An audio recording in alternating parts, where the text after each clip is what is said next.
Gaétan Barrette. Oui, qui sera avec nous pour les prochaines semaines. Bonjour, Gaétan. Bonjour, Alexandre. Très, très heureux de te retrouver parce que ça a été vraiment une semaine politique très chargée. On a beau être en plein milieu des vacances de la construction, là. Il s'en est passé des choses cette semaine. Revenons d'abord sur tout ce qui a occupé les libéraux, là. On a vu notamment une publicité de Charles Milliard qui nous disait « Il est où Charles? Il est où Charles? » Ben, on le cherche encore, Charles, hein, notamment pour commenter certains problèmes rencontrés par le parti, notamment une candidature qui a été rejetée et aussi un candidat avec toutes sortes de propos déplorables sur les réseaux sociaux qui a été éjecté. Écoute, moi je pense qu'on peut dire une chose aujourd'hui. La meilleure affaire qui est arrivée cette semaine au Parti libéral, c'est qu'on est dans les vacances de construction. Comme ça, il y a moins de monde qui écoute parce que ça a été une semaine épouvantable pour eux autres. Juste, je suis allé aux sources, Alexandre, ça, tu vas aimer ça.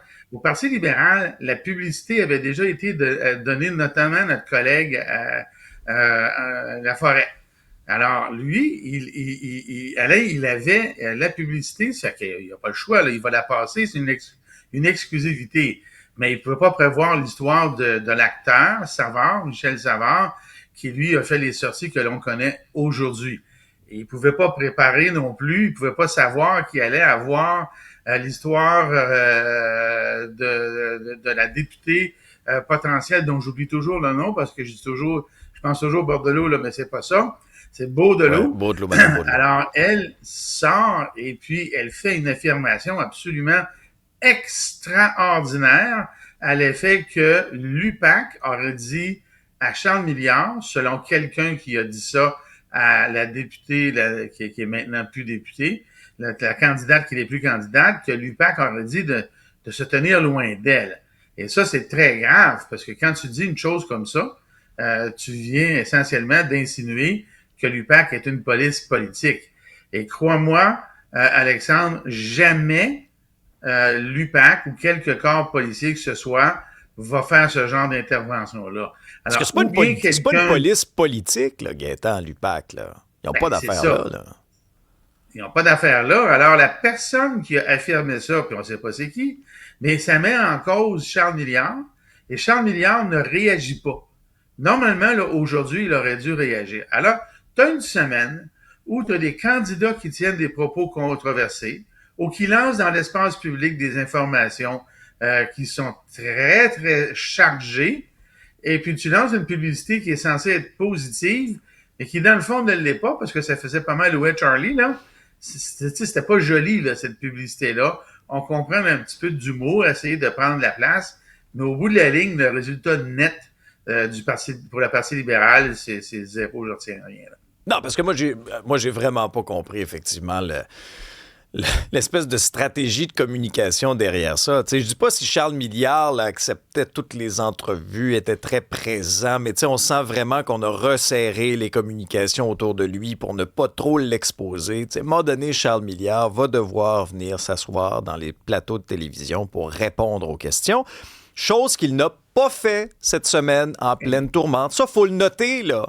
Quand un chef de parti ne fait pas face à la musique, puis là, il fait son jogging, puis il va prendre un café, puis il parle avec des gens sur des chantiers de construction, dans des publicités stagées, si c'est ça ta réponse en temps de crise, ouais, on a déjà eu des leaders un peu plus affirmés, hein?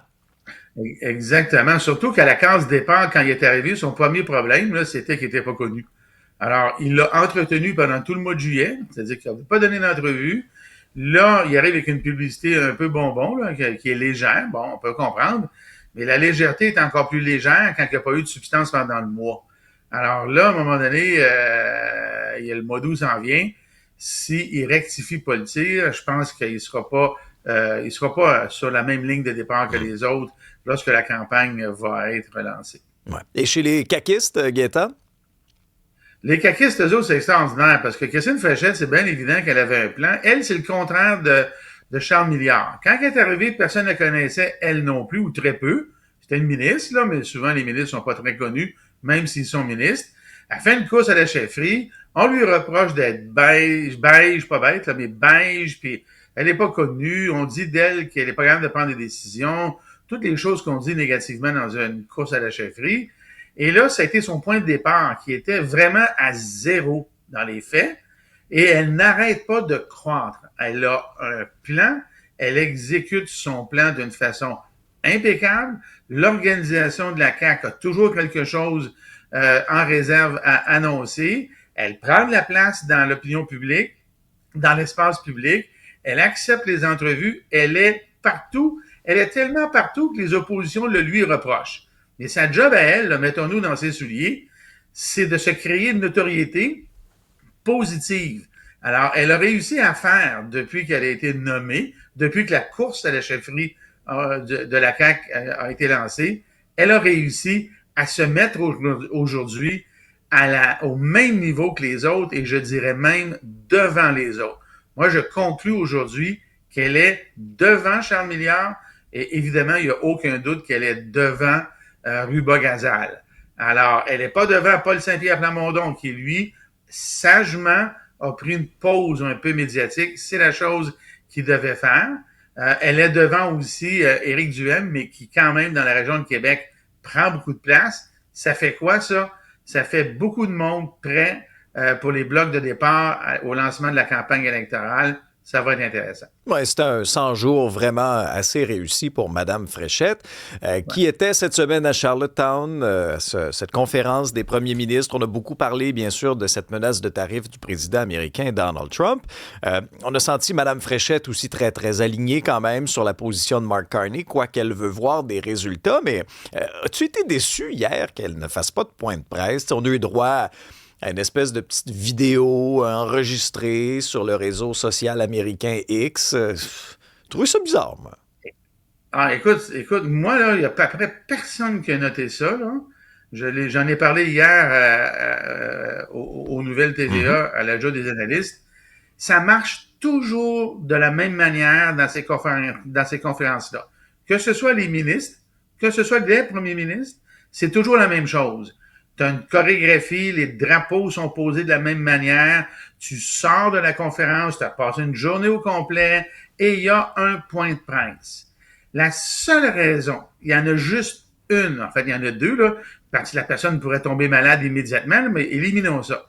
La seule raison qui fait qu'un ministre ou un premier ministre n'est pas là, à ce point de presse-là, c'est l'avion. À Terre-Neuve, là, il n'y a pas 50 compagnies qui vont là, puis il n'y a pas 50 vols par jour, là. Tout le monde prend le même avion.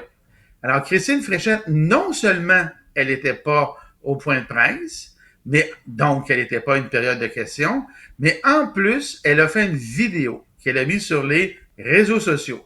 Et dans la vidéo, elle nous dit la chose qu'elle aurait probablement dite en point de presse et pour laquelle elle aurait dû répondre à des questions. Je vais tout faire pour défendre les travailleurs du Québec et les intérêts du Québec et je demande au premier ministre d'avoir un plan. C'est la première fois qu'elle pose des questions aussi formelles sur un plan à Mark Carney et c'est la première fois qu'elle fait pas de point de presse après une période comme celle-là. Moi, pour moi, là, quand j'entends ça, il y a anguille sous roche. Parce que dis-toi une chose, Alexandre, les portes sont closes pendant ces réunions-là. Les journalistes sont pas là. Ils sont pas là. Et ils se discutent des choses comme Ford, lui, à côté, Doug Ford, lui, là, c'est dent pour dent et ainsi de suite. Moi, je soupçonne, et là, c'est un soupçon, là, je l'affirme pas, qu'il y a eu des discussions qui faisaient pas l'affaire de Christine Fréchette. Et comme ça faisait pas son affaire, une des façons de s'en sortir à la conclusion de cet événement-là, c'est de ne pas aller au point de presse et d'envoyer une vidéo où elle dit des choses qu'elle ne dit pas d'habitude. Elle dit, je veux voir le plan, puis je vais défendre le Québec et ses intérêts. Mais sais-tu qu'est-ce que ça me dit, ça, Alexandre? Ça me dit qu'ils ont débattu la possibilité de faire des concessions. Et on sait que les concessions pour le Canada que Trump demande, c'est entre autres la gestion de l'offre. Et ça, pour moi, ça m'inquiète. Moi, je dis, là, portons attention dans les 2-3 prochaines semaines, là, il va peut-être y avoir une surprise. Je vais te le dire tout de suite, j'espère que je me trompe. Mais quand je regarde la chorégraphie de ça, là, ça fit avec ma lecture. Et c'est pas de bon augure. Je partage tes soupçons, c'est vrai. Hey, merci beaucoup, Gaétan. Salut. Merci, à la semaine prochaine.